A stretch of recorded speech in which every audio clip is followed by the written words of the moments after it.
The Trudeau Foundation board resigns en masse, but does anyone actually care? Hi, I'm Brian Lilley, political columnist with the Toronto Sun. Look, I'm of the opinion that the Trudeau Foundation could disappear tomorrow and most Canadians wouldn't notice. Why? Because they didn't know it was there to begin with and it doesn't offer them anything in their lives. But here's the reality. You should care about the Trudeau Foundation and what it does because we've all paid for the thing.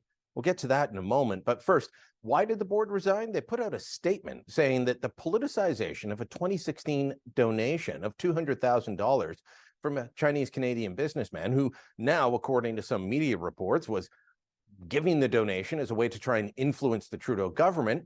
Well, they said the pressure from that was too much. So the whole board, including Sarah Coyne, Justin Trudeau's sister, resigned. Yeah, don't say there's no family connection between the foundation and the family. There's a family member on the board. So they resign and they say that three will stick on in a caretaker role, but they're going to leave as soon as other people can come in, including a new president and CEO, because the president and CEO resigned. Well, again, would anyone notice if they just went away? I don't think so. But we should care about this because we've paid for it. In 2002, when they set this up, $125 million was set aside by the federal government for the Trudeau Foundation. Their endowment has now grown to about $144 million. They sit on that money. Not much happens with it, but what they do give out, according to their latest filings, is $2.4 million in scholarships. It costs $2.4 million in salaries and office expenses to give out that $2.4 million. I'd argue that spending $2.4 million to give away $2.4 million is a sign of a poorly run organization. The Trudeau Foundation is not good at what it does. The idea when they first announced it in 2002 as part of the Chrétien Liberal government's innovation agenda was to build something that would be equivalent to and rival the Rhodes scholarships. I don't think that anyone can make the argument that that's happening.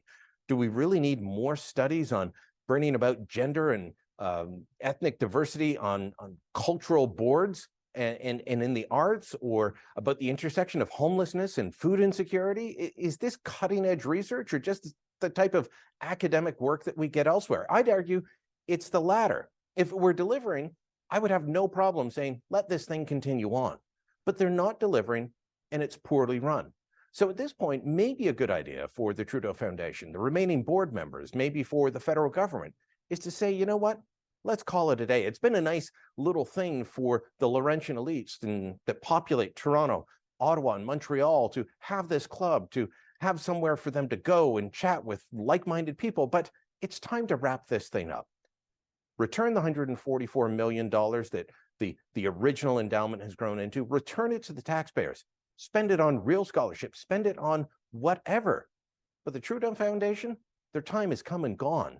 And if they did leave tomorrow, if the government did shut them down, your life would be no worse off for it. Perhaps, if they spent it on the right things, it might even be better. Let me know what you think. Drop a comment down below. Share this on social media. And don't forget to subscribe to our channel.